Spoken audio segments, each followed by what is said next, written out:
Hello, my name is Scott Bradley, and this is the SNN Sports Football Voices podcast. And as always, you can watch our episodes on YouTube. And today, I'm delighted to be joined by the one and only Billy Davies. Billy, how are you? Absolutely brilliant, and delighted to be here with you, Scott.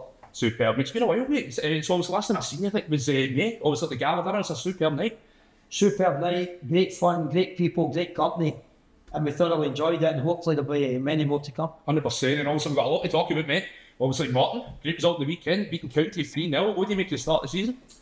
Well, it's been obviously very difficult, I think, by the way that the start of the season has went for the manager. He had a late budget, and after the late budget, he was trying to put together new signings. He lost a lot of players. He then had a whole range of different staff members coming in, Scott, as well. And then, of course, try to gel those new players in, get the staff in. That can take a bit of time, but certainly, since the start of the season, we picked up a number of draws early on. I don't want to really harp on about refereeing decisions, but I think the club were very unfortunate with one or two games that went against us. But overall, we're now starting to see it settling down nicely. Last two results have been excellent. There's a great spirit in the club. The people are fantastic. I've got to say, Scott, they top to bottom, the people are fantastic. And it's just a pleasure getting in every day and working with Doogie and Oyster. And obviously, Billy, you're the technical head coach, right? What does that role entail, and how did that position come about?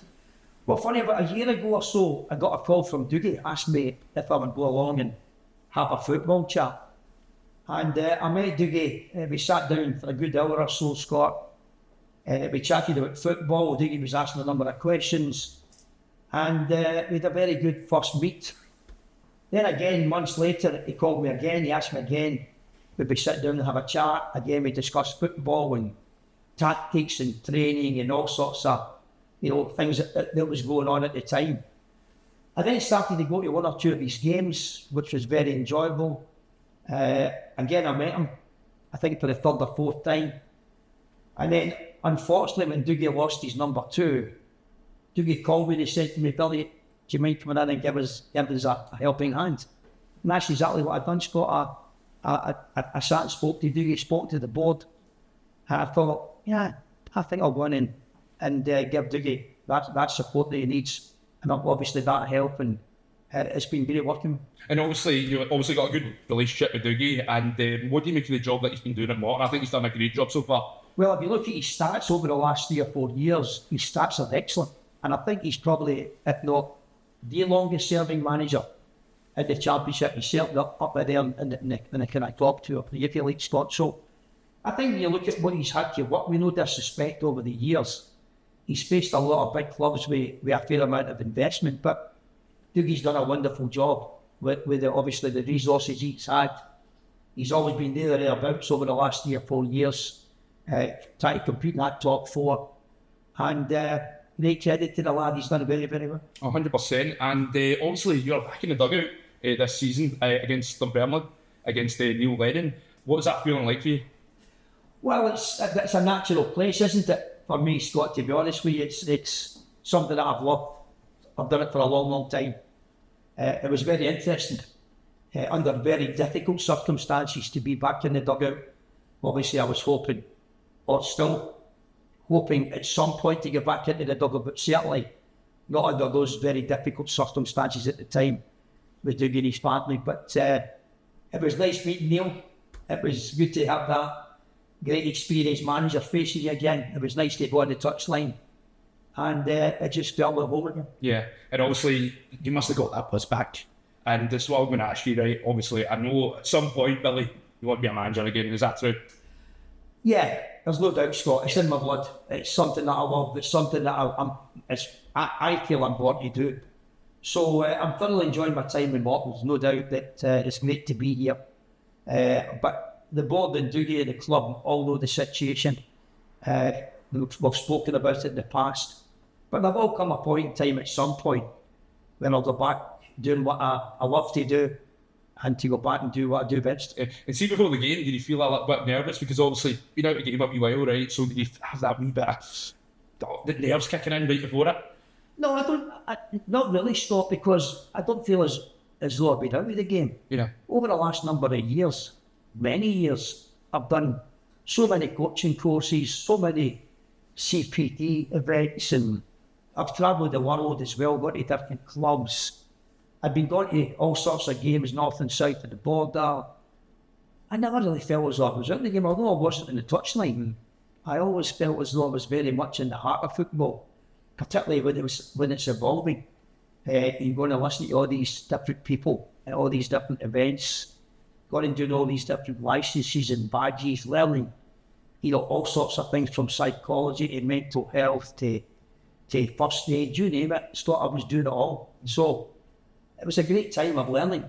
I'm a great student of the game, but nothing beats on the grass with the players, and nothing beats in that dugout on a Saturday. 100%. And obviously, I remember I spoke to you 2 years ago for the first time, right? And you said to me, like, obviously, see some managers that are not active, like, in the game or whatever, they just kind of, like, don't really keep up to date. But with you, you've always been in touch. You've been in touch with how the game has evolved as well. So that's one thing about you, where you've evolved with the times. And obviously, you see, obviously, certain managers out there would be labelled a dinosaur, but you're not like that at all. You know what's going on in the modern game, and that's a huge credit to you. Well, it's something that I've always been very keen on, even as a young player. I've always been very interested in education and going and learning with different people, not just football, different sports as well. I was very keen to look at different sports and get to know how different coaches in different sports work, etc. So I've got to say, Scott, I've done it for a long time. I've went to, and I've continued to do it. I will continue to do it and keep going along and keep learning and educating. And as I said, I'm a big student of the game. There's nothing that will go past me that I don't know about. I'm very much up to date, north and south of the border, either with the SFA or with the FA and the League Managers Association as well. So I'm doing all of these courses and all of these events. And I've got to say, I'm right on the ball with it, Scott. And mate, I remember there was a documentary about you in the BBC, I think it was years and years ago, right? And one thing I think that really stood out to me about you is how your attention to detail, it's unbelievable. And obviously a lot of players praise you for that and just love playing for you. And like you obviously, a lot of Chris Boyd, I said this to you before, said that he's the best manager that he's played for. And that's a huge compliment to you because he's played on some top managers, yeah. Walter Smith, etc. So obviously, I remember you told me a funny story about Boydie with the Kit Kats and that a while ago. And obviously the viewers don't know about it, so it'll be great if you can tell them about the Kit Kat story. Listen, I had a great time with Boydie. Brought to Forest. He was out at Middlesbrough, and we looked around for somebody bringing on loan. I looked at this lad. I knew all about his pedigree. I knew all about his goal scoring ability. More importantly, he's got great experience, and I think first and foremost, he's a first-class lad. So it's nice to hear that from Boydie because, as you said, Scott, he's seen a few come and go in his time. And I had a great working relationship with him. We thoroughly enjoyed the travel back and forward from Glasgow to East Midlands. He is a miserable so-and-so, Scott. I told you that the last time. I'm telling you again, he's a miserable so-and-so. He wouldn't buy the Kit Kats and wouldn't buy the tea, but no, he's a first-class guy and a pleasure working. And obviously, he enjoys punditry. He says some questionable things at times, but I think he's brilliant. He is brilliant for the most part, to be fair. But him and Sutton are a pretty good act together, aren't they? Oh, they like to put the boot at each other, don't they? They like to get the talking points. But that's what their job is. They've got to say these controversial things, and they've got to, call it as it is, if you like, the way that they see fit. That's exactly what their role is. And you're also talking about two vastly experienced ex-players that know the game inside out, and they've been involved in it for a very long time. 100%. And obviously, we'll just move on to Scotland, Billy. Obviously, the weekend, we lost to Greece 3-2. And we've got a great chance tomorrow to obviously make the World Cup. But it's a must-win game against Denmark. It's going to be tough. It's going to be tough, mate. How do you fancy our chances? Funny enough, I do fancy our chances. I think it's a huge game, as you said, Scott. But I've got to say, I think that the players have up for this one. I think they know the importance of it. We've got a lot of very good players, a lot of talent in the squad. And what I can see is a very energetic and passionate Scotland turn up. And I certainly believe that we've got the players that can create and score goals. So fingers crossed it goes well. But I do think it will go well. And what do you make of the job that Steve Clarke has done? Obviously his contract is running out. Do you think if he does make, or if Scotland do make the World Cup, do you think this will be obviously his last one? Very difficult to say, Scott. Obviously, I think Steve's done an excellent job since he's come in, under very difficult circumstances as well. You know, it's a tough job, that Scotland job. You know, you don't always have your best players available. And you've got to say that I think Steve, over the years, has really made some good progress, and fingers crossed he can get to this World Cup. 100%, Billy. And we'll talk about Rangers, obviously, the former club. And I just want to speak to you about Kevin Thelwell. Obviously, you gave Kevin Thelwell his first break in football. I think it was with Preston North End. Yes. And obviously, he's come under a lot of fire as of late. He's the director of football at Rangers, and obviously it's not working out for him at this moment in time, to be brutally honest. The fans can't stand him, right? The fans have totally turned against him. But what was it like working with Kevin Thelwell personally? Well, I've been asked this question a few times, and back at Preston, Scott, we were looking for a head of academy. That was the role that we're looking for, and I had spoken to one or two guys that had been to the Welsh AIK coaching courses, and of course Kevin was one of those coaches back then. And I decided that I'd speak to Kevin, bring up to Preston. We had a good chat. We wanted him to run back then it was the Centre of Excellence. He's very good. He's a very good administrator. Also very, very useful on the coaching field as well. With the young players, very good with young players. And I think it was a good addition for us back then, Scott, because we needed that administrator. We needed somebody to head up that Centre of Excellence, and him and a guy called Glenn Salmon, his assistant, done a very good job, to such an extent that when I then was moved to Derby County, and when I went to Derby, I brought Kevin as part of the academy again, and he was the academy manager back then. So again at Derby, we had a very good working relationship. Kevin was brought in.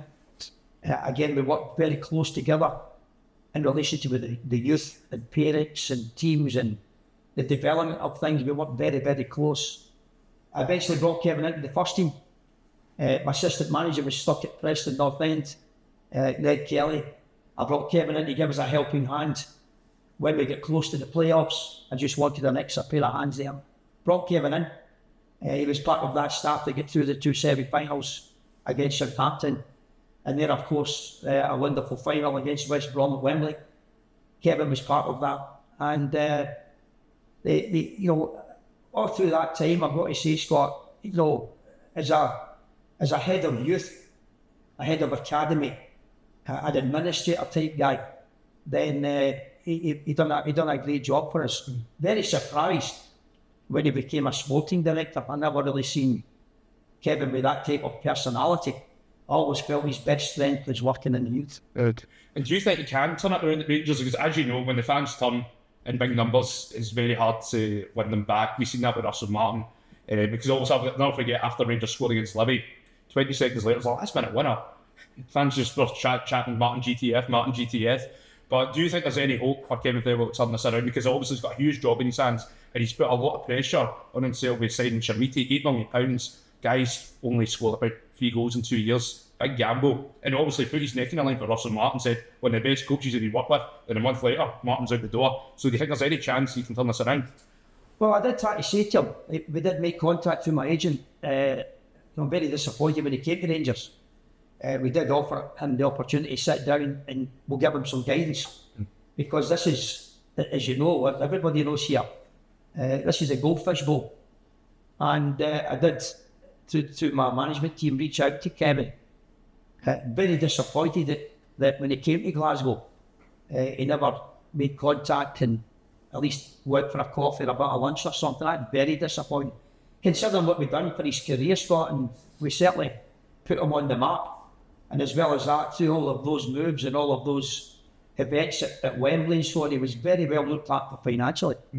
So I was disappointed because I certainly could have helped him in relation to giving him the advice and directing him in relation to Rangers, the competition, the media and all the other things that needed to be looked after.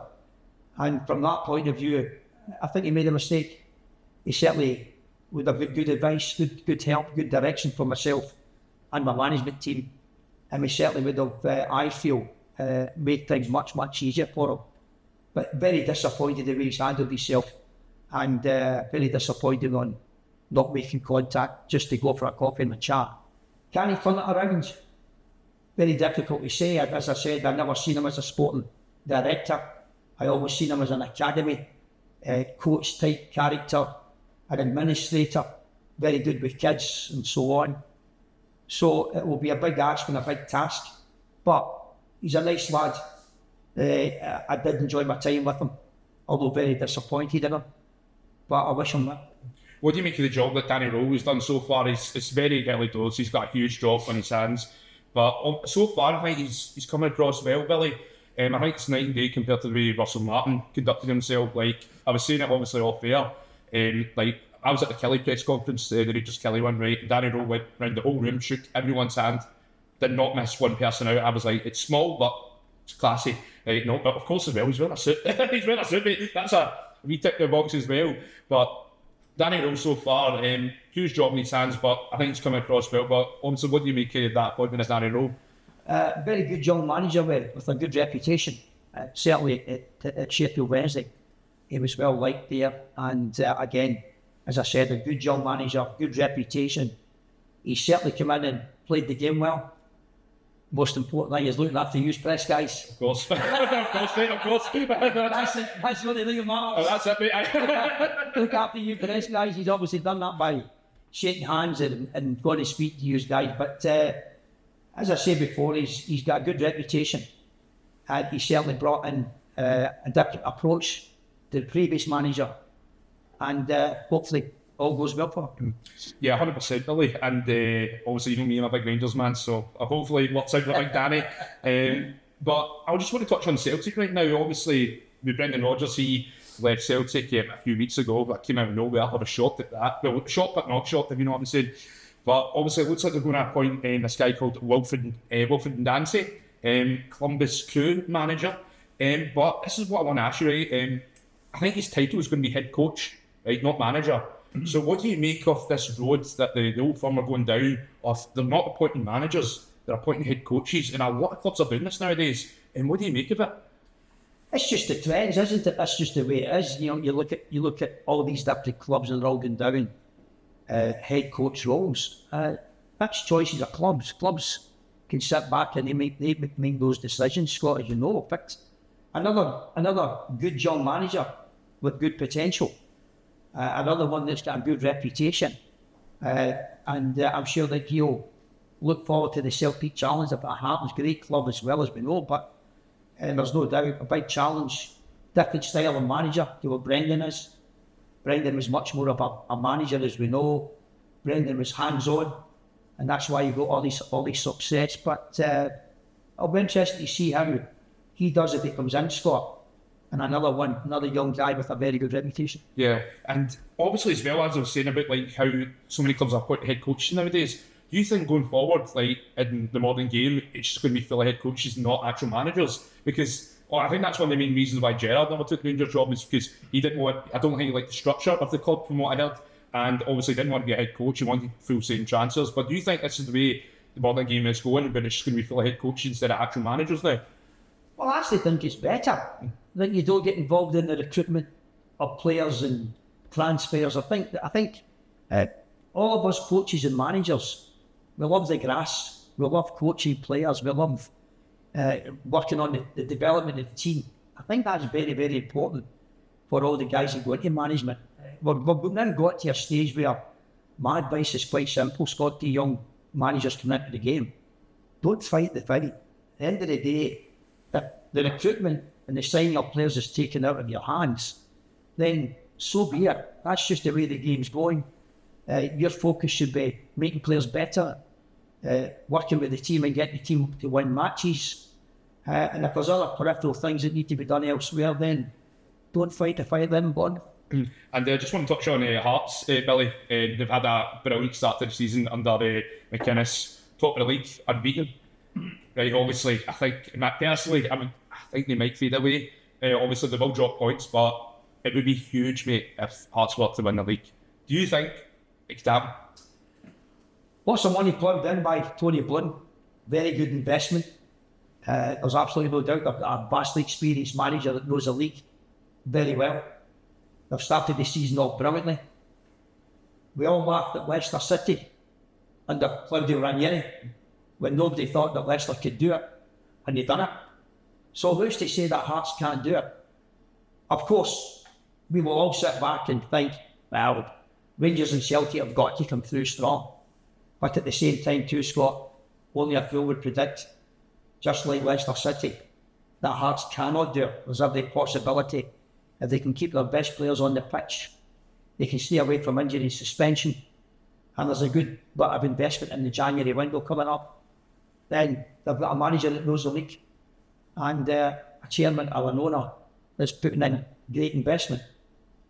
I'll be interested. 100%. And obviously, I think this would be the best chance, mate, because when you look at Celtic Rangers, they're not in good places at this moment in time. So, why not? Like, it would be huge, because obviously the last club to do it was Aberdeen, and that was in 1986. But obviously, you know, down south, the way folk down south obviously see Scottish football, they like to knock at every opportunity they get. Yeah. But down south, the top of the town is Hearts. And that is great for a game. So it's... Well, it's great that obviously the main investor is connected with Brighton. He's obviously very well known down in England, and he's come up here and certainly put his money where his mouth is with tremendous investment. So no, I think we've got to sit back. I'm sure that the old firm will be a little bit nervous about what's going on. They know themselves that they'll need to start to pick up performance and result. They've got to start to put together some decent performances, not only on the results, but the way that they play, because as you said, Scott, they have not performed as well as they would have or could have been over the last number of months. But I'm sure they'll get stronger. I'd like to think they're going to get stronger. I'm sure there'll be investment. And you would expect that both Rangers and Celtic will make life very difficult for Hearts, but at the same time too, Hearts' tails are up. They've got a lot of confidence in the team. They've got a lot of energy in the team. And they make life very difficult, especially at home. And obviously, Billy, just to finish off some quick fire questions I want to ask you. Who's the toughest manager you've played against? The toughest manager I've played against? Oh, there's been a few. I can tell you, Scott, there's been a very good number of very good managers. The toughest one, and I've got to say, I think I've got to put David Moyes in there. I've got to mention Big Moyes, my teammate. He's done a wonderful job in England, and he's managed some very big clubs and done some great jobs. And I came across Big Moyes very early on at Preston when he was the Everton manager, with a very good chat before the game. And it was a very difficult match at Everton. But I would say that Moyes always makes life difficult for every opposition manager and team, and he deserves a huge amount. Moyes is a top manager. And then I had a conversation with Mark Robin about this, right? And we'll look at the job that he done at West Ham. It was phenomenal. And then for whatever reason, the West Ham fans were dead against Moyes because they weren't a fan of his style of football. And the abuse he got was shocking. Then obviously Moyes leaves, and look at the state West Ham are in now. It goes back to that saying, I said it to Robin, it's like, be careful what you wish for.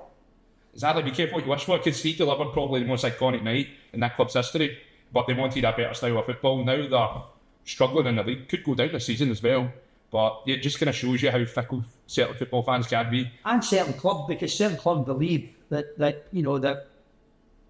style of play should be implemented every week. But really, we all know this is a results-driven business.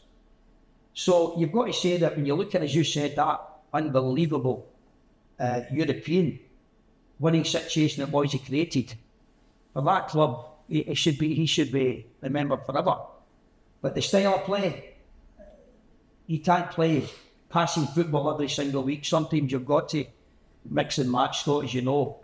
But certainly the jobs that he's done have been absolutely fantastic. Yeah, and also you're talking about style of play. That's what really annoys me about the modern game nowadays, right? I've had tons of ads about this to fellow journalists and that, but see, the whole XG nonsense drives me insane, mate. It drives me insane, honestly. Like, I think clubs nowadays and like owners are more fixated with a style of play rather than get results. Like, that's what I like about Danny Rowe. He's like, yeah, playing attractive football's nice, but we need to win games. Like, Walter Smith was amazing at that. Football wasn't great, but I don't care if we win 1-0 every week. That's all that matters. 3 points on the board. Well, I had a very similar experience at Derby County when I took over at Derby, and we were I tried to make us a very difficult side to beat in the first season. And we were very difficult to beat, but we were winning 1-0. And then when we got promotion to the English Premier League, there was a lot of criticism, Scott, about winning 1-0. Or it was only 1-0, should be 5, that type of thing. So I think you're right, it's all about winning matches. I think it's all about building confidence. Listen to a lot of these experienced managers at the moment, they all know that winning games of football is all that matters. All that matters to the fans, all that matters to the owners. And whether you can play that good style of football or whether you can't, I think that getting those 3 points is absolutely crucial. I think I know the answer to this, but last year, I mean, the best game as a manager. That's a good question, that, because there's a few very good games. Obviously, I would say Wembley at Derby County against West Brom, getting to the Premier League was a very good game, a very memorable game. Forest against Derby at the City Ground, beating Derby 5-1, was also a fantastic game of football. And then probably my most enjoyable game was away at West Bromwich Albion. Forest played that away at West Brom, where we beat them 3-1. That was a very, very exciting night. Great football, great goals, and a wonderful performance. And obviously when you got Derby promoted, I remember you told me as well, like, there actually had to be a 3-year plan, and you done it in one. And obviously when you got promoted, you were like, I think no one's like, this wasn't the plan, but we'll take it. So I think obviously when you were in the Premier League, it was a bit of a culture shock in a way. And the job that you'd done, mate, a shoestring budget, and the first season was unbelievable. So it was. It's just unfortunate it became a selling club. The agenda changed once we got promoted very early. And I've said this time and time again, Scott, that there was a 3-year plan in place. Sunday very stupidly got them promoted after 11 months. And with a 3-year plan, I've got to say. But quite simply, Scott, the agenda changed. They became an outgoing board. They decided to cash in and move on. I was a bit of a collateral damage along with a lot of the staff. But these things, that's football clubs, that's what happens. It was a great experience, wonderful achievement by everybody concerned, from the very top of the board all the way down to the players and the staff, and of course the fans. It was very, very enjoyable. But these things happen. Sometimes the goalposts move, and you just need to move on to the next chapter. The best bit of advice received as a manager? That probably came from Arsene Wenger when we played Arsenal in the Premier League at Arsenal. And after the game, he came in and he said to me, very interestingly, Scott said to me, getting Derby promoted after 11 months, you must have something. You've definitely got something. But here's my advice to you. Make sure that you leave every club that you join in a better condition than you found them when you first took over. And that's what he said to me. I'll never forget those words when he basically gave me that advice, that it was important to get out the clubs. It was important to get to take over these very difficult challenges, but make sure you leave the club in a better condition than when you found it when you first came in. And that's exactly what I've tried to do. 100%, Billy. And what's one thing you'd change about the modern game? I wish I didn't need to take 5 pencils to matches, watching and watching all these substitutions coming on and off, Scott. A million substitutions, and I don't know how many pencils I get through trying to take the names of who's coming on and who's getting off, etc. So I think there's 2 things. One, all of these substitutions, it's just, it drives me insane. Watching all these changes to both sides, watching all these players coming on and off the pitch. I certainly don't like what's going on with the substitution situation. And then, of course, everybody's pet hate, VAR. I certainly do not and would not, and I like to continue with VAR. I would like to give the referees again their human error, make decisions at that time, at that minute, in that situation, and just allow them to go and be human and do what they've got to do. So those 2 things, Scott, I think the substitution thing really is under my skin. And secondly, the VAR situation. And just to finish off, Billy, right, I think you'll know my answer to this, because His face is on me. Who's the GOAT, Ronaldo or Messi? You need to answer this. Don't sit defence, mate. There's no doubt Messi for me.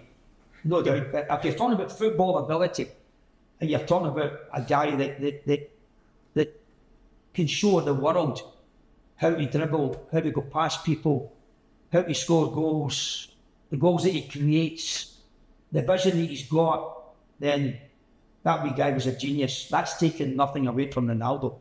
Fantastic career, outstanding player, outstanding goal scorer. But I just think on ability-wise, you've got two different types of players. You've got a wonderful goal scorer, great physique, excellent pace, great condition, work very hard at himself.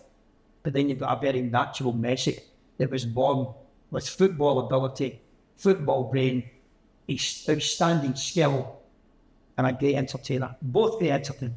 And obviously Ronaldo's going to be 41 next year, mate, and he's going to the World Cup. How long has he got left? Because for me, he's like a once-in-a-generation athlete. We'll never see another one like him again. But how long do you think he's got left? I could probably see him going to 44, 45, honestly. It would shock me. Well, again, you look at his condition, again, there's no doubt that this is a player that's got outstanding preparation in detail on how he trains, how he eats, how he prepares.